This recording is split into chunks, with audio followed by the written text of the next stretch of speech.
여러분,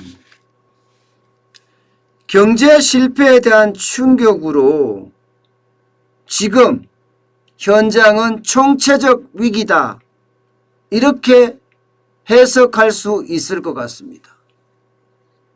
왜냐고요? 갑자기 민주당이 국민 여러분 도와주십시오, 잘못을 통렬히 반성합니다, 이렇게 이야기하고 나왔습니다. 지금 민주당 선대위원장인 이낙연 전 대표가 이야기를 했는데요. 와, 지금까지요. 지금까지 여당 어느 곳에서도, 청와대에서도, 정부에서도 잘못했다는 말을 한 것은 단 한 번도 없었습니다. 어떤 식이든 자화자찬을 했지요. 또 어떤 식이든 아전 인수식으로 좋은 지표만 뽑아서 이야기를 했습니다. 그런데 민주당이 이렇게까지 이야기를 한다는 것은 선거를 앞두고 있다고 하더라도 굉장히 크게 갔다, 많이 갔다, 이렇게 볼 수가 있는 겁니다. 오죽했으면 잘못을 통렬히 반성한다는 그런 표현까지 썼겠습니까? 그런데요. 잘못을 통렬히 반성을 하는데 구체적으로 뭘 잘못했는지 대해서는 일절 말하지 않았습니다. 잘못을 했다고 하는데 뭘 잘못했죠? 여러분, 제가 잘못된 걸 한번 지적해 볼까요? 이것은요, 오히려 하나씩 따져 들어가면요, 우리는 잘못 안 했다, 이렇게 지금 말로 바꿀 수 있는 것 같은 느낌이에요. 쉽게 말하면 선거에서 워낙 밀리니까 임시방편으로 거짓말은 하는 것 아니냐, 이런 의구심을 가질 수밖에 없습니다. 뭐를 잘못했는지 정확히 그 잘못에 대한 반성을 하고 거기에 대한 대책을 내놔야 되거든요. 그런데 잘못했다만 있고 뭘 잘못했는지는 없다는 사실입니다. 자, 여러분, 제일 먼저 잘못된 게 바로 이거예요. 소득주도 성장 정책. 심지어 말입니다, 진보 성향의 학자들조차도 이 소득주도 성장 정책 엄청나게 비판했습니다. 그런데도 문재인 대통령은 어떻게 했습니까? 끝까지 고집을 부리고 아집을 부렸습니다. 그래서 현장에서는 엄청난 부작용이 일어났고요. 자영업자는 줄줄이 무너지고 있습니다. 그리고 무더기로 무너졌습니다. 그 대표적인 게 바로 최저임금의 인상입니다. 엄청나게 인상했죠. 7.3%, 7% 내외로 인상하던 최저임금이 문재인 정부 첫 해 들어와서 16.4%, 2018년에는, 2019년에 10.9%나 올랐습니다. 너무 한꺼번에 많이 올라서 쉽게 말하면 바닥이 완전히 붕괴되니까 그제서야 2020년에 들어서야 아이고야 큰일 났구나 하면서 2.9%로 이제 폭을 줄였습니다. 그리고 2021년에는 1.5%로 또 줄였어요. 그런데 이미 엎질러진 물이었습니다. 엎질러진 물이었어요. 그만큼 현장에는요, 파업이 엄청나게 일어났고요. 자영업자들은 버틸 수가 없어서 줄줄이 무너지는 그런 사태가 벌어진 겁니다. 소득주도의 성장 정책은 비단 최저임금뿐만 아닙니다. 주 52시간제도 지금 기업에게는 엄청 영향을 미치고 있고요. 여기에다가 세제 혜택을 취소한 것도 그렇고요. 예, 법인세를 25%까지 지방세까지 포함하면 27.5%까지 올렸다는 것도 마찬가지입니다. 바닥 경제가 그만큼 꼬꾸라지면서 중소기업들까지도 지금 힘들어진다. 이렇게까지 이야기를 하고 있고요. 심지어 일부 대기업도 지금 상황은 심상치 않다.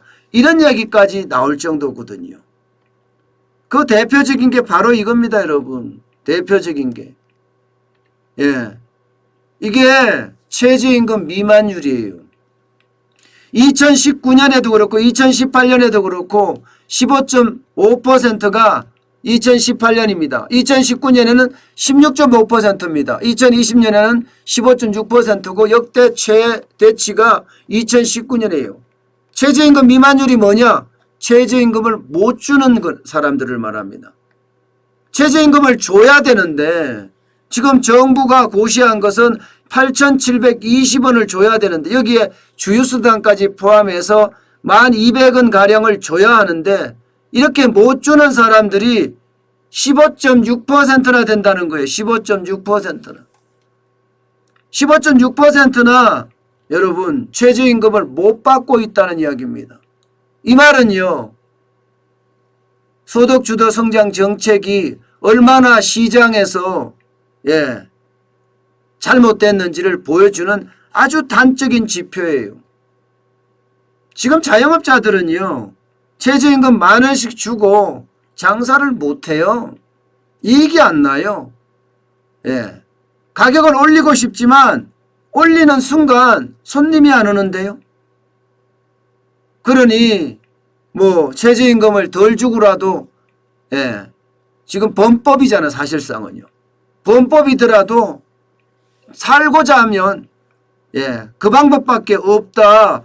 이렇게 이야기를 할 정도입니다. 여기에다가 두 번째 부동산 정책은 어떻습니까? 부동산 정책은 지금까지 25차례 정책이 나왔습니다.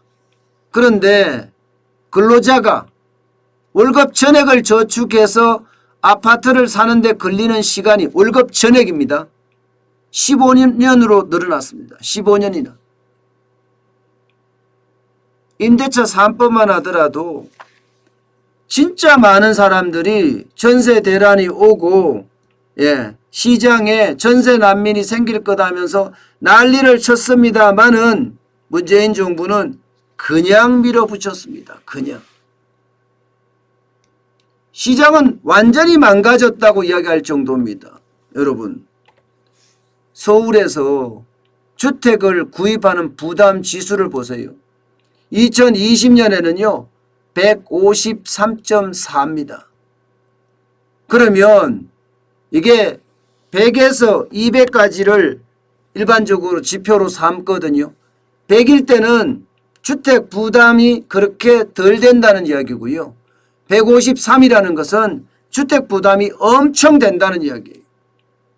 그 정도로 지금 주택에 대한 부담이 많이 올라갔을 정도로 부동산 정책도 완전히 망가졌습니다. 어디 그뿐입니까 여러분? 탈원전 정책은 어떻고요? 탈원전 정책은 지금 4년밖에 지나지 않았지만 탈원전 정책은 한 산업을 완전히 망가뜨렸어요. 5년짜리 정권이 30년 40년 동안 키워왔던 원전 산업을 망가뜨렸다니까요. 망가뜨렸다니까요. 여러분 보세요. 두산중공업이 원자력 발전소를 건설하는 기업입니다. 그 기업하고 신규 계약되는 거 보세요. 신규 계약되는 거. 건수가 완전히 절반 아니라 2016년 대비해 보면 거의 뭐 3분의 1 토막이 났다고 이야기할 정도로 많이 내려갔습니다. 게다가 협력업체 보세요. 협력업체가 110개 이상 줄어들었습니다. 그럼 110개 이상 망했다는 거예요. 망했다는 거예요. 그 정도로 지금 탈원전 정책은요. 대한민국이 열심히 해서 세계 1등의 기술력을 가지게 만들었는데 그것조차도 완전히 망가뜨렸다는 이야기입니다. 그런데 그러면 여기에 대한 구체적인 해결책도 제시를 해야 되잖아요. 해결책은 없어요. 그냥 통렬히 반성한다, 여기에서 끝나고 있습니다. 이게 여러분, 오죽했으면 더불어민주당의 이낙연 대표가 이런 말을 했겠습니까? 이낙연 대표가 이런 말을 했다는 사실은요, 결국은 진짜 경제가 어려워졌거나 그렇지 않으면 선거가 코앞이니까 느닷없이 지지층 결집을 하기 위해서 반성한다며 표 달라고 하는 것은 아니냐, 또 이런 이야기까지가 할 수가 있습니다. 저는 이렇게 해서는 안 되는 거예요. 이게 임시방편의 거짓말일지 어떻게 믿습니까? 진짜 반성한다면 뭐가 잘못됐는지를 구체적으로 하나하나 나열해 가면서 말입니다. 여기에 대한 어떤 대책을, 어떻게 정책을 전환하겠다는 이야기를 덧붙여야지 이게 진짜 반성하고 또 반성하는 모습이지, 사실 속마음은 완전히 딴 데가 있으면서 표를 받기 위해서 이렇게 통렬히 반성한다는 이야기를 썼다면 저는 이것이야말로 국민을 우롱하는 거라고 생각을 해요. 지금 이낙연 대표뿐만 아니라 여당에서는 국민 여러분 도와주십시오 하면서 고개를 숙이는 사례가 굉장히 많이 발생을 하는데, 그 자체가 참 가증스럽다, 저는 그렇게까지 이야기할 수 있을 것 같아요. 그 어느 때보다가 지금 필요한 것은요, 경제정책의 대전환입니다. 경제정책이 대전환되면서 우리 경제가 좀 나아질 수도 있거든요. 이상한 꼼수가 들어가서 나아져서는 안 돼요. 부동산 정책만 하더라도 이게 시장에서 수요를 억제하는 정책을 계속 써왔거든요. 그런데 정부는 위기를 극복한다면서 쉽게 말하면 돈을 계속 풀어냈잖아요. 풀어내는 와중에 수요를 억제한다? 이거 진짜 어려운 이야기거든요. 돈을 풀어주면서 기준금리를 0.5%까지 내리면서 누구에게든지 쉽게 대출을 받게 만들어주면서 이것을 수요를 억제한다? 이게 되겠어요? 돈의 속성상 안 된단 말입니다. 그러면 공급 정책이 뒤따라줘야 되는데 공급 정책은 전무했어요. 그러다가 최근에 와서 여론이 돌아서니까 공급 정책을 하겠다. 근데 문제는요, 민간 주도 개발이 아니고 공공 주도 개발입니다. 이게 꼼수라는 거예요. 이게 꼼수요.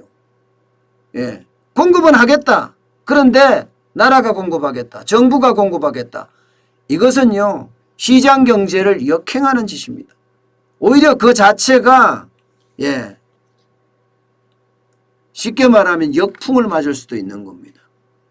제일 중요한 거는요, 진짜 반성한다면 경제정책의 전반에 대해서 하나씩 따져보고요, 시장에 어떤 영향을 미쳤는지 충분히 본 다음에 이제는 그 어느 때보다 여러분, 그 어느 때보다 뭐라고 이야기해야 되나요? 진짜 철저한 반성을 해야 되지 않을까 싶습니다. 말만 번지름하게, 쉽게 말하면 화려한 말잔치에 우리가 또 속는 건 아닌가, 다시 한번 생각해 봐야 될 일일 것 같기도 합니다.